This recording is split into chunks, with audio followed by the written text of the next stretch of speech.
وفات النبی اور حیات النبی کے حوالے سے کیا عقیدہ ہونا چاہیے، یہ ساری ویڈیوز میں تفصیل سے ریکارڈ کروا چکا ہوں. آپ حیات النبی لکھیں تب بھی میری درجنوں ویڈیوز کھل جائیں گی، وفات النبی لکھیں تب بھی درجنوں ویڈیوز کھل جائیں گی. نٹ شیل میں عقیدہ یہ ہے کہ نبی علیہ السلام انسان تھے، افضل البشر تھے، لیکن اپنی زندگی گزار کے دنیا سے تشریف لے گئے. اپنی قبر مبارک میں آخرت کی زندگی کے ساتھ زندہ ہے، جس میں جسم تو سلامت ہے لیکن وہ جسم کھاتا پیتا نہیں ہے، چلتا پھرتا نہیں ہے. یہ جو مسلم کی حدیث ہے کہ میں نے موسیٰ علیہ السلام کو قبر میں نماز پڑھتے ہوئے دیکھا، یہ ایک برزخی معاملہ ہے. یہ اسی طریقے سے ہے جس طرح بیت المقدس میں بھی انبیاء کرام کو اللہ تعالیٰ نے جمع کیا، لیکن جب رسول اللہ کی قبر کھودی جائے گی تو نبی علیہ السلام اسی طریقے سے اسی جسم عطر کے ساتھ اپنی اس جگہ پہ لیٹے ہوں گے جس طرح آپ کو 1400 سال پہلے دفنایا گیا تھا. ہلتے جلتے نہیں ہوں گے، جسم بار سلامت ہے. وہ تو امت کا اجماعی عقیدہ ہے، اس میں کئی ایک احادیث پہ گواہ ہے، وہ آپ میری ویڈیوز دیکھ لیں. ان اللہ حرم علی الارض ان تأکل اجساد الانبیاء، بے شک اللہ تعالیٰ نے حرام کیا ہے مٹی کے لیے کہ وہ نبیوں کے جسموں کو کھائے. یہ ابو داؤد میں حدیث ہے. اس کی صحت کے اوپر کچھ لوگوں نے کلام کیا، لیکن اوورال امت کی اکثریت اس کی صحت کو صحیح سمجھتی ہے. اور جو دوسری حدیث ہے مصنف ابن ابی شیبہ میں، اس کو تو سب صحیح سمجھتے ہیں. جو حضرت عمر نے خط لکھا تھا جب حضرت دانیال علیہ السلام کا تابوت جو ہے وہ تستر شہر جب فتح ہوا عراق کا، تو وہ تابوت ایک بڑا نکالا گیا جو ان کے محل کے اندر رکھا ہوا تھا. کعب احبار کو حضرت عمر نے بلایا، اور چونکہ وہ عبرانی زبان جانتے تھے، الٹیمیٹلی پتہ چلا یہ حضرت دانیال علیہ السلام کا تابوت ہے. تو پھر حضرت عمر نے خط لکھا سعد ابن ابی وقاص کے نام کے، یہ حضرت دانیال علیہ السلام کا تابوت ہے، لہٰذا انہیں پروٹوکول کے ساتھ رات کے وقت 13 قبریں کھودی جائیں اور ان میں سے کسی ایک میں دفنا دیا جائے، تاکہ ان کے آثار بھی لوگوں کو نہ ظاہر ہو کہ چڑھاوے نہ لوگ چڑھانے شروع کر دیں. اور اس میں یہ بھی لکھا کہ یہ اللہ کے انبیاء میں سے تھے، اور نبیوں کے جسم کو نہ مٹی کھاتی ہے، نہ آگ کھاتی ہے، نہ کوئی درندہ کھاتا ہے. یہ حدیث مصنف ابن ابی شیبہ میں بھی ہے. یہ حدیث دلائل النبوہ امام بیہقی کی کتاب کے اندر بھی موجود ہے. تو وفات النبی ہے کہ دنیا سے آپ تشریف لے گئے اپنی زندگی گزار کے، آپ پہ موت طاری ہوئی ہے. بخاری میں حدیث ہے، اما عائشہ کہتی ہیں کہ اللہ تعالیٰ نے میرے ساتھ خاص کرم کیا کہ میرا تھوک اور رسول اللہ کا لعاب دہن، آپ کا تھوک مبارک جمع کر دیا ایک جگہ اس دن جو رسول اللہ کی دنیا کی زندگی کا آخری دن اور آخرت کی زندگی کا پہلا دن تھا.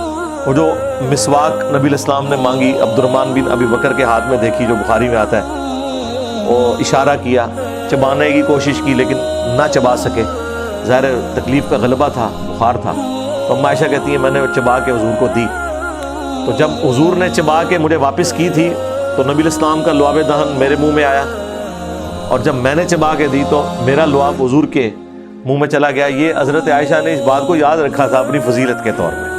اور اس کے آگے جو جملہ ہے نا، یہ اس دن ہوا جو رسول اللہ کی دنیا کی زندگی کا آخری دن اور آخرت کی زندگی کا پہلا دن. تو دنیا میں آخری دن ہوا ہے. پھر حضرت ابوبکر کا جو خطبہ ہے صحیح بخاری میں، الا من کان یعبد محمدا فان محمدا قد مات، آگاہ ہو جاؤ جو بھی محمد کی عبادت کرتا تھا جان لے کہ محمد مر چکے.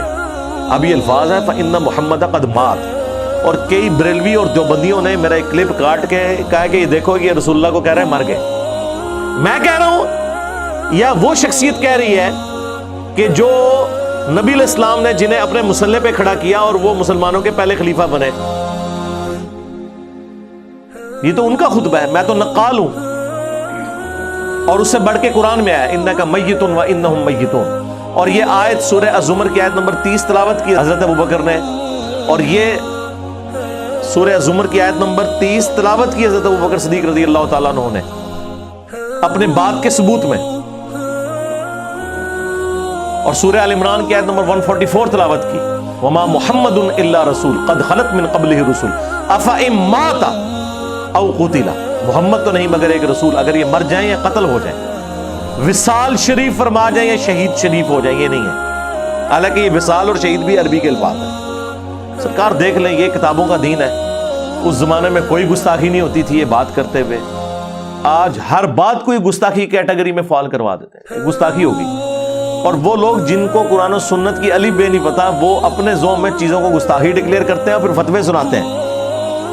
انہیں یہ پتہ ہی نہیں کہ یہ بات اسی طریقے سے لکھی ہوئی ہے قرآن و سنت میں. گستاخی نہیں ہے، یہ تو بنیادی عقیدہ ہے. Some people use khak, soil of Medina as a medicine. Is any significance of this? اس طرح کی تو کوئی سگنیفیکینس نہیں ہے، ہم نے بھی صرف سنی ہوا ہے. لیکن یہ بات ضرور ہے کہ بخاری مسلم میں ہے کہ نبی علیہ السلام جب سفر سے واپس آتے اور مدینہ شریف آپ کو نظر آتا تو آپ علیہ السلام اپنی سواری کو تیز کر دیتے تھے مدینہ کے شوق میں. اور پھر بخاری مسلم میں یہ بھی آیا کہ نبی علیہ السلام نے کہا یہ احد پہاڑ ہے، یہ ہم سے محبت کرتا ہے، ہم اس سے محبت کرتے ہیں. اور مدینہ شریف کے لیے حضور کی بڑی دعائیں ہیں. بخاری مسلم میں پورے چیپٹر ہیں فضائل مدینہ پہ. اے اللہ مدینہ کی محبت ہمارے دل میں مکے کی طرح بلکہ اس سے بھی بڑھ کے کر دے. اے اللہ مدینہ کے مد میں، اس کے سا میں، یہ میجرمنٹ کے انسٹرومنٹس ہیں جس طرح کلو گرام اور لیٹرز ہیں، برکت عطا فرما. اور پھر مسلم شریف میں تو 50 سے زیادہ حدیث ہیں. نبی علیہ السلام نے کہا کہ اللہ تعالیٰ اسے نمک کی طرح گھول دے گا جو اہل مدینہ کے اوپر ظلم کرے گا. اور دیکھیں نا پھر کس طرح یزید کی حکومت ختم ہوئی ہے واقعہ حرہ کے بعد. بخاری مسلم کی حدیث ہے جو مدینہ میں بدعت کو جاری کرے اس پہ اللہ کی لعنت، اللہ کے فرشتوں کی لعنت، تمام لعنت کرنے والوں کی لعنت. اور قیامت کے دن نہ اللہ تعالیٰ اس کا کوئی فرض قبول کرے گا نہ کوئی نفل قبول کرے گا جس نے مدینہ میں بدعت کو جاری کیا.